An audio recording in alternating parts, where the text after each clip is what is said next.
네, 반려견 관련 소식 하나 더 전해드리겠습니다. 얼마 전 충남 천안의 한 애견숍에서 강아지 79마리가 집단 폐사한 사실이 드러났었죠.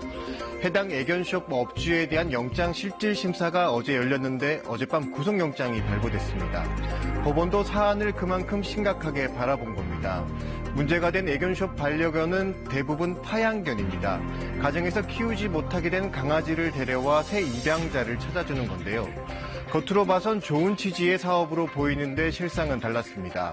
일종의 중개 수수료를 받고 파양견을 데려오고 되팔면서 열악한 환경에서 강아지를 방치했던 것으로 드러났습니다. 어떤 문제가 있었던 건지 현장을 따라가 보겠습니다.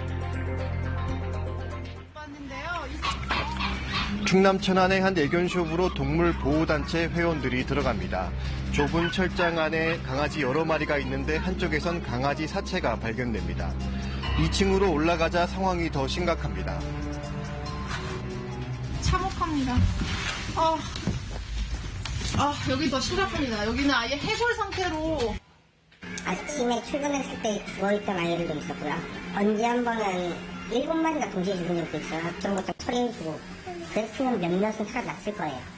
거기서 이제 키트 검사를 한 결과 이제 파보 바이러스, 홍역 바이러스, 코로나 바이러스가 검출이 되었고요. 이 애견숍에서 발견된 강아지 사체는 모두 79마리입니다. 살아있는 강아지도 건강이 좋지 않은 상태였습니다. 좁은 공간 안에 굉장히 여러 마리가 있었던 게 가장 큰 문제였었던 것 같고요. 케이지 내에 이제 위생 상태라든가 이런 것들이 굉장히 불량했었던 걸로 봐서는 전염병이 굉장히 퍼지기 쉬운 그런 환경이었다고 생각이 됩니다. 해당 애견숍은 애견보호연결센터라는 이름을 내걸고 운영했습니다. 주인이 키우기를 포기한 파양견을 데려와 강아지를 재입양 보낸다고 홍보했습니다. 유기견의 경우 보호소로 가면 안락사를 당하는 경우가 많은데 파양견으로 애견숍에 보내면 재입양을 보낼 때까지 보호해준다는 겁니다. 가정에서 못 키우겠다고 털 알레르기가 있다든지 아니면 집안 가족들이 반대가 심하다든지 하는 아이들, 이제 좀 나이 많은 애들 있죠. 좀 큰 애들 못 키운다고 데려오는 분들이 있어요. 반려견을 파양하는 사람들에게도 보호비 명목으로 돈을 받았고 입양해 가는 사람에게도 책임비 명목으로 비용을 받았습니다. 블로그에 나는 강아지를 사랑하기 때문에 돈으로 생각하지 않고 이런 사업을 한다.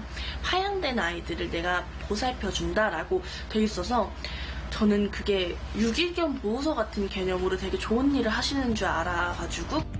하지만 강아지를 분양받으러 찾아간 애견숍의 환경은 열악했습니다.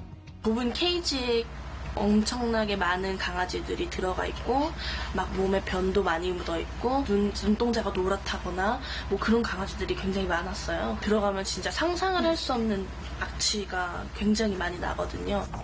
강아지들이 불쌍해 애견숍에서 돈을 주고 데려왔는데 하나같이 병을 앓고 있었습니다. 처음에 왔을 때 설사를 굉장히 심하게 했고 거의 변을 보면 해충만 나오는 정도로 한 일주일 정도 그렇게 해충만 나왔었어요. 뼈밖에 없고 일단 또래보다 작고 귀나 이런 부분이 아팠었어요. 일단 병원에 데려간 적은 없었고요. 아이들 증상을 저희가 카톡으로 보고를 했어요. 이 지금 상태가 어떠하다 하면 무슨 약 먹여라. 해당 애견숍 업주는 병에 걸린 반려견을 격리했을 뿐 방치나 학대는 없었다는 입장입니다. 전염병이 터지니까 격리할 공간이 필요했고 그 격리할 공간을 처음에는 2층에 안쪽 방을 썼대요. 갑자기 1월 달에 확 집단 폐사가 일어났대요. 그래서 아이들이 하루에 많이 죽을 때 20마리씩 죽었대요. 쓰레기 봉투에 버리기가 너무 자기가 이제 심적으로 미안해서 단체 화장이라도 생각하기 위해서 이제 아이들 중간에 사체를 이렇게 모아놓은 거였다고 얘기를 하시고.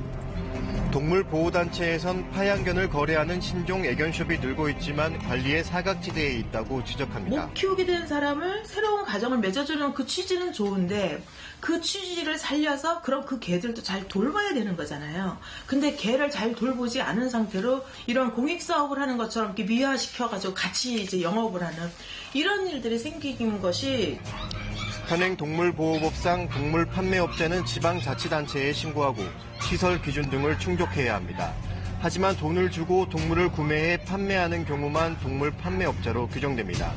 강아지를 파양하는 사람에게 보호비 명목의 돈을 받고 데려오고 분양해 가는 사람에게도 책임비 명목의 돈을 받는 파양견 거래의 경우 관리 감독에 소홀할 수 있다는 겁니다. 작년에도 갔고, 1월 때도 갔었고, 점검은 저희들 했는데, 그게 2층 같은 경우는 저희들의 등록된 장소 아니기 때문에 우리가 뭐 문을 열어놓은 게 아니고, 그걸 발견하기 어려운 거죠. 물에 가면은 그 사람들은 청소를 해오니까. 생명에 대한 어떤 경외감이 없었던 거 아닌가. 이게 이렇게 죽어나가도 정말 동물 판매하는 그런 영업자의 어떤 기준은 아주 그냥 엄중하게, 엄격하게 해가지고 제도적인 정비가 정말 절대적으로 필요하다고 생각합니다. 법원은 어제 열린 영장실질심사에서 반려견 160여 마리를 방치하고 이 중 79마리를 죽게 한 혐의 등으로 애견쇼도 업주 27살 A모 씨에게 구속영장을 발부했습니다.